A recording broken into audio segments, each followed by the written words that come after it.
दोस्तों, इस कहानी की शुरुआत होती है 26 जुलाई 2021 से। 26 जुलाई को जब कुछ लोग मुंबई के वसई के भुईगांव बीच से गुजर रहे थे, तब उनकी नजर एक बड़े से सूटकेस पर पड़ती है।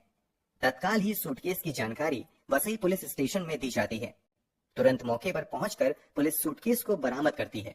सूटकेस के अंदर से पुलिस वालों को एक महिला की हेडलेस बॉडी मिलती है। डेड बॉडी काफी हद तक डिकम्पोज्ड भी हो चुकी थी। चूंकि लाश का सर गायब था, इसलिए पुलिस वाले शव की पहचान नहीं कर पाते हैं। डेड बॉडी के पास कोई दूसरे ऐसे सबूत भी नहीं मिलते हैं जिससे कि बॉडी की पहचान हो सके। फिर भी पुलिस वाले हेडलेस बॉडी की तस्वीर लेकर आसपास के सभी थानों में भेज देते हैं, लेकिन कहीं से भी पुलिस वालों को कोई क्लू नहीं मिलता है। पहचान न होने के कारण पोस्टमार्टम के बाद पुलिस द्वारा ही शव का अंतिम संस्कार करवा दिया जाता है। हालांकि भविष्य में जांच के उद्देश्य से लाश के डीएनए सैंपल सुरक्षित रख लिए जाते हैं। वसई पुलिस कहीं से भी इस मामले में ढील बरतने के लिए तैयार नहीं थी, इसलिए तत्काल ही इस केस की जांच के लिए 4 अलग अलग टीमें बनाई जाती हैं। मुंबई के अलग अलग इलाकों में लगभग 200 बड़े बड़े पोस्टर लगाए जाते हैं, जिसमें सूटकेस से मिली लड़की से जुड़ी सारी जानकारियां पब्लिश की जाती हैं, ताकि किसी भी तरीके से इसकी पहचान हो सके और फिर इस लड़की के कातिल तक पहुंचा जा सके। मगर कहीं से कोई कामयाबी नहीं मिलती है। इस कोशिश में साल भर से ज्यादा का समय बीत जाता है और पुलिस वालों के हाथ खाली रहते हैं। लेकिन कहते हैं ना कि अगर आप ईमानदारी से कोई कोशिश करते हैं तो कामयाबी एक दिन जरूर मिल ही जाएगी। ऐसा ही कुछ वसई पुलिस के साथ भी होता है। सूटकेस मिले 13 महीने से अधिक का समय हो चुका था। 29 अगस्त 2022 को मुंबई के मुंब्रा पुलिस स्टेशन में कर्नाटक के बेलगांव से जावेद अली नाम के एक व्यक्ति आते हैं और वो थाने में शिकायत करते हैं कि उनकी भतीजी सानिया शेख पिछले लगभग 1 साल से गायब है। जावेद अली के बयान के मुताबिक सानिया के जन्म के 3 साल के भीतर ही उसके माता पिता का देहांत हो गया था। ये बहुत कम उम्र में अनाथ हो गई थी, इसलिए सानिया को उसके चाचा जावेद अली ने ही अपनी बेटी की तरह पाला था। और फिर उसकी शादी बड़े ही धूमधाम से 2017 में नाला सुपारा इलाके के रश्मि रीजेंसी अपार्टमेंट में रहने वाले आसिफ शेख नाम के एक व्यक्ति से की थी। जावेद अली के मुताबिक शादी के बाद दोनों पति पत्नी पूरे परिवार के साथ 2 BHK अपार्टमेंट में एक साथ रहते थे। इस परिवार में सानिया और आसिफ के अलावा आसिफ के माता पिता और एक भाई भी रहते थे। पुलिस वालों को सानिया के अंकल जानकारी देते हैं कि उन्होंने आखिरी बार सानिया से 8 जुलाई 2021 को बात की थी।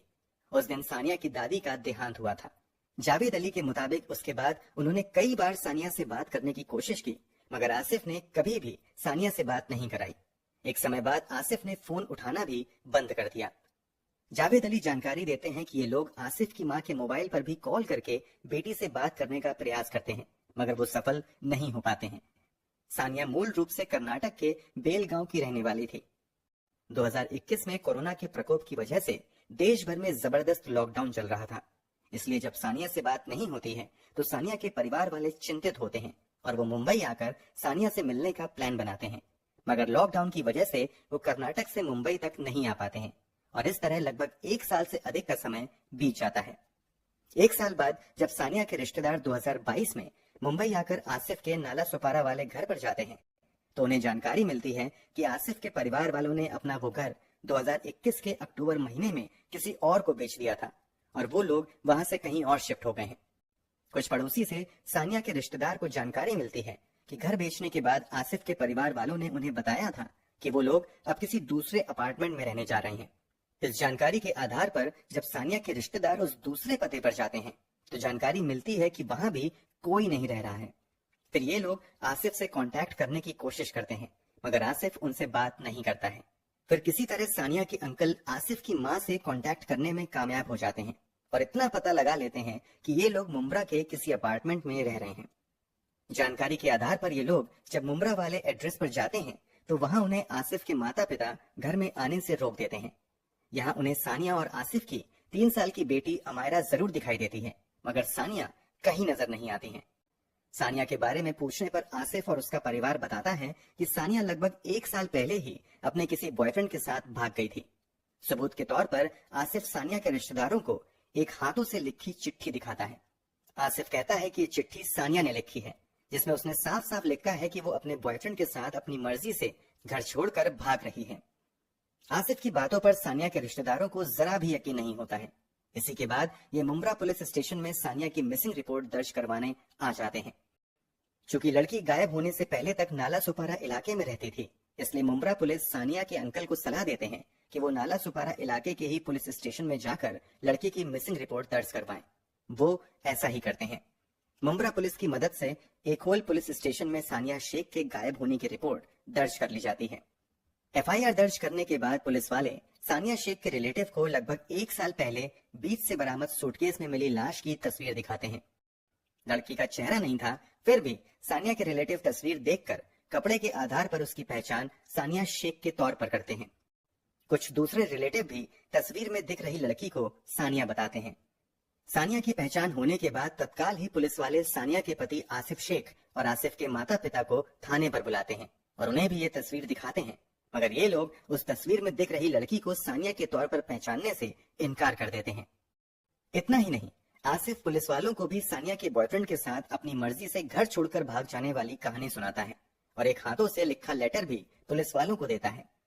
पुलिस वालों को शक जरूर होता है, मगर तत्काल ही कोई एक्शन लेने की बजाय पुलिस वाले संयम से काम लेते हैं और फिलहाल के लिए आसिफ और उसके परिवार वालों को थाने से जाने देते हैं। पिछले 13 महीनों से सूटकेस वाली लड़की से जुड़े केस को सॉल्व करने की कोशिश में जुड़े पुलिस वालों के सामने फाइनली अब एक प्राइम सस्पेक्ट आ चुका था। इसलिए अब नए जोश के साथ पुलिस वाले इस केस की जांच आगे बढ़ाते हैं। तस्वीर में दिख रही लड़की को सानिया की परिवार वाले तो पहचान लेते हैं, मगर पति पहचानने से इनकार करता है। इसलिए पुलिस वाले अब डीएनए जांच के जरिए उस लड़की की पहचान करने का फैसला करते हैं। इसलिए पूरी कागजी कार्रवाई पूरी करने के बाद आसिफ का भी डीएनए सैंपल कलेक्ट किया जाता है और फिर आसिफ के डीएनए सैंपल तथा सूटकेस से बरामद की गई लड़की के डीएनए सैंपल का मिलन आसिफ और सानिया की बेटी अमायरा के डीएनए सैंपल से किया जाता है। जब इस जांच की रिपोर्ट आती है तो हर कोई शॉक्ड रह जाता है। आसिफ और सानिया का डीएनए उसकी बेटी अमायरा से मैच करता है, यानी अब इतना साफ हो जाता है कि सूटकेस से बरामद लड़की कोई और नहीं बल्कि सानिया शेख ही थी।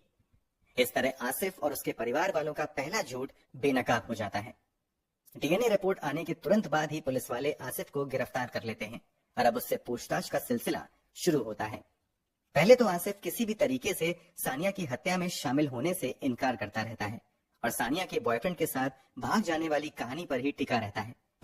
मगर जब कथित तौर पर सानिया द्वारा लिखी गई लेटर की हैंडराइटिंग एनालिसिस की रिपोर्ट आती है तो आसिफ का दूसरा झूठ भी पकड़ा जाता है। हैंडराइटिंग एनालिसिस से खुलासा होता है कि लेटर में जो भी बातें लिखी गई हैं, इसकी लिखावट सानिया से नहीं बल्कि आसिफ की हैंडराइटिंग से मैच कर रही है। यानी वो बॉयफ्रेंड वाली कहानी आसिफ की ही गढ़ी हुई है और उसी ने ये फर्जी लेटर लिखकर लोगों को गुमराह करने का काम किया था। एक के बाद एक झूठ पकड़े जाने के बाद अब पुलिस वाले आसिफ के साथ थोड़ी कड़ाई के साथ पूछताछ करना शुरू करते हैं और आखिरकार आसिफ की सारी चालाकी पीछे छूटने लगती है और अंततः वो रूह कपा देने वाली सच्चाई से पर्दा उठाता है। खुलासे के मुताबिक 21 जुलाई 2021 को सानिया की हत्या की गई थी और ये हत्या किसी और ने नहीं बल्कि उसके पति आसिफ शेख ने ही की थी। किसी बात को लेकर आसिफ और उसकी पत्नी में थोड़ी बहुत कहासुनी होती है। इसी बीच बात बढ़ जाती है और आसिफ लगातार सानिया को मारना शुरू करता है। मारपीट के दौरान ही आसिफ सानिया के हाथ पैर को बांध देता है और फिर उसका चेहरा पानी से भरे टब में डुबा देता है। काफी देर तक वो सानिया को पानी में डुबाकर तड़पाता रहता है। जब सानिया लगभग बेहोश हो जाती है तब भी आसिफ को चैन नहीं पड़ता है और अब वो सानिया का गला घोटना शुरू कर देता है और तब तक गले को घोटे रखता है जब तक कि सानिया की सांस नहीं रुक जाती है। आसिफ के खुलासे के मुताबिक गला घोटने के बाद सानिया की मौत जरूर हो जाती है, फिर भी आसिफ का गुस्सा शांत नहीं होता है और अब वो भागकर दूसरे कमरे में जाता है और बड़ा सा चाकू उठा लाता है और उससे सानिया का गला रेतना शुरू करता है। हालांकि गला रेतने के दौरान ही आसिफ बेहोश हो जाता है। आसिफ के बेहोश होने के बाद कथित तौर पर आसिफ के पिता अब कमरे में दाखिल होते हैं और वो गला रेत कर सर को धड़ से अलग कर देते हैं। इधर तब तक आसिफ एक बार फिर से होश में आ जाता है और अब वो तुरंत ही दूसरे कमरे से एक ट्रिमर ले आता है और सानिया के लंबे बाल को शेव करना शुरू कर देता है ताकि उसकी पहचान करना किसी के लिए भी मुमकिन ना हो। आसिफ कितनी परफेक्ट प्लानिंग के साथ इस हैवानियत को अंजाम दे रहा था, इसका अंदाजा आप इस बात से लगा सकते हैं कि सानिया के ऊपरी होंठ पर एक तिल था। आसिफ को लगता है कि अगर कहीं सानिया का हेड पुलिस वालों को मिला तो उसकी पहचान हो सकती है, इसलिए पहचान मिटाने की नीयत से अब एक चाकू के सहारे आसिफ उस तिल को भी सानिया के होंठ से काट कर हटा देता है। अब तक सानिया की हत्या हो चुकी थी और अब बारी थी सानिया की लाश को ठिकाने लगाने की। सबसे पहले आसिफ सानिया के सर को एक बेडशीट में लपेटता है और एक बड़े से पॉलिथीन बैग में रख लेता है। फिर ये अपने भाई यासीन के साथ उस सर को लेकर घर से बाहर निकल जाता है। यासीन बाइक चलाता है और आसिफ अपनी पत्नी के सर को लेकर बाइक के पीछे बैठता है। फिर ये दोनों बाइक चलाते हुए मुंबई अहमदाबाद हाईवे पर आ जाते हैं और एक सुनसान इलाके में आकर झाड़ियों के बीच सर को फेंक कर वापस अपने फ्लैट पर आ जाते हैं। अब बारी थी पूरे शरीर को ठिकाने लगाने की। शरीर को बाइक पर ले जाना पॉसिबल नहीं था, इसलिए अब आसिफ मदद लेता है अपने जीजा यूसुफ के। यूसुफ पेशे से एक कैब ड्राइवर था जो मुंब्रा में रहता था। आसिफ यूसुफ को कॉल करता है और तुरंत कार लेकर आने के लिए कहता है। इधर आसिफ अपने भाई और पिता के साथ मिलकर अपनी पत्नी सानिया के शरीर को एक बड़े से ट्रॉली बैग में बंद कर देता है। फिर थोड़ी देर बाद जब यूसुफ कार लेकर आता है तो ये लोग बैग को लेकर कार में बैठ जाते हैं और इसे भुईगांव बीच पर लाकर फेंक देते हैं। 5 दिन तक बैग यूं ही पड़ा रहता है। फिर जब परिंदे और जानवर इस पर मंडराने लगते हैं तब लोगों की नजर इस पर पड़ती है और फिर पुलिस को जानकारी दी जाती है।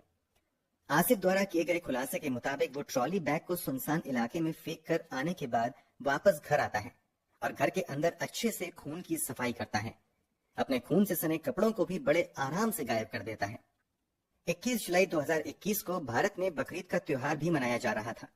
इस रूह कपा देने वाली हत्या को अंजाम देने के बाद बड़े आराम से आसिफ अपने परिवार वालों के साथ बकरीद का त्योहार भी मनाता है और दूसरे रिलेटिव्स के यहाँ भी घूमने जाता है। ये लोग इतने कूल बने रहते हैं जैसे कुछ हुआ ही ना हो। आपके जहन में एक सवाल आ रहा होगा कि इस घटना के समय आसिफ और सानिया की बेटी कहाँ थी। तो खुलासे के मुताबिक चूंकि ये एक प्री प्लान्ड केस था, इसलिए पहले ही आसिफ ने अपनी बेटी को त्योहार मनाने के नाम पर यूसुफ की पत्नी के यहाँ यानी आसिफ ने अपनी बेटी को अपनी बहन के यहाँ भेज दिया था। इस डिटेल कबूलनामे से पहले आसिफ ने हत्या की बात जरूर कबूल की थी, मगर तब उसने कहा था कि उसने सानिया की हत्या से लेकर उसके बॉडी को ठिकाने लगाने तक सब कुछ अकेले किया था। आसिफ ने ऐसा अपने परिवार वालों को बचाने की नीयत से कहा था, मगर पुलिस वाले आसिफ की चालाकी पकड़ लेते हैं और फिर कड़ाई से हुए पूछताछ में परिवार के दूसरे सदस्यों का रोल भी इस केस में सामने आ जाता है। पुलिस को हत्यारा तो मिल चुका था, लेकिन हत्या का मोटिव अब तक नहीं मिला था। इसलिए पुलिस वाले आसिफ से इस हत्या के पीछे की वजह जानने की कोशिश करते हैं।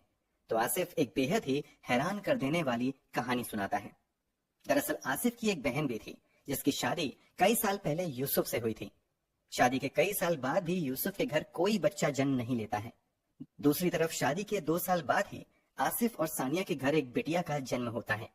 बेटी के जन्म के बाद तो परिवार में उत्सव मनाया जाता है, मगर एक समय बाद आसिफ समेत आसिफ के माता पिता सानिया पर दबाव बनाने लगते हैं कि वो अपनी इस नन्ही बच्ची को अपनी ननद यानी आसिफ की बहन को दे दे। सानिया किसी भी हाल में अपनी बच्ची को अपनी ननद को देने से मना कर देती है। यहीं से लड़ाई झगड़े की शुरुआत होती है। एक तरफ ससुराल वाले सानिया पर अपनी बच्ची को किसी और को देने का दबाव बनाने लगते हैं, तो दूसरी तरफ आसिफ भी अपनी पत्नी को सताना शुरू कर देता है। एक बार तो बात इतनी ज्यादा बढ़ जाती है कि सानिया अपने ससुराल वालों के खिलाफ मामला दर्ज करवाने के लिए स्थानीय पुलिस स्टेशन में भी चली जाती है, मगर फिर किसी तरह दोनों ही पक्ष के परिवार वाले मामले को शांत करवाते हैं और तब समझबूझकर मामला शांत करवा दिया जाता है। कुछ समय तक शांति रहती है, मगर फिर से सानिया के साथ वही दुर्व्यवहार का दौर शुरू हो जाता है और अंततः इस दुर्व्यवहार का अंत सानिया की दुखद मौत से होता है। पुलिस जांच के दौरान सानिया के रिश्तेदार एक और दावा करते हैं कि आसिफ और उसका परिवार अक्सर सानिया को पैसों के लिए भी प्रताड़ित किया करता था। दरअसल सानिया के माता पिता सानिया के बचपन में ही गुजर गए थे, मगर उन्होंने अपनी इकलौती बच्ची के लिए 2 बड़े घर और आम का बड़ा सा बगीचा भी छोड़ा था। सानिया के माता पिता के नाम अच्छी खासी जमीन थी जो कि कर्नाटक में थी, जिसकी इकलौती वारिस सानिया ही थी। शादी के बाद जब आसिफ के परिवार वालों को सानिया के पास मौजूद प्रॉपर्टी की जानकारी होती है, तो ये लोग सानिया पर दबाव बनाने लगते हैं कि कर्नाटक के बेलगांव जाकर वो सारी प्रॉपर्टी बेचकर पैसे लाकर उन्हें दे, मगर सानिया ऐसा करने के लिए रेडी नहीं होती है। इस कारण भी सानिया को ससुराल में परेशानियों का सामना करना पड़ता है। इस पूरे खुलासे के बाद आसिफ के माता पिता, भाई और जीजा को भी गिरफ्तार कर लिया जाता है। सभी को जेल भेज दिया जाता है। वैसे तो सभी गुनहगारों की सजा पर अंतिम फैसला अदालत करेगी, मगर आपके अनुसार इस हैवानियत के लिए आसिफ समेत सभी दोषियों को क्या सजा मिलनी चाहिए? कमेंट बॉक्स में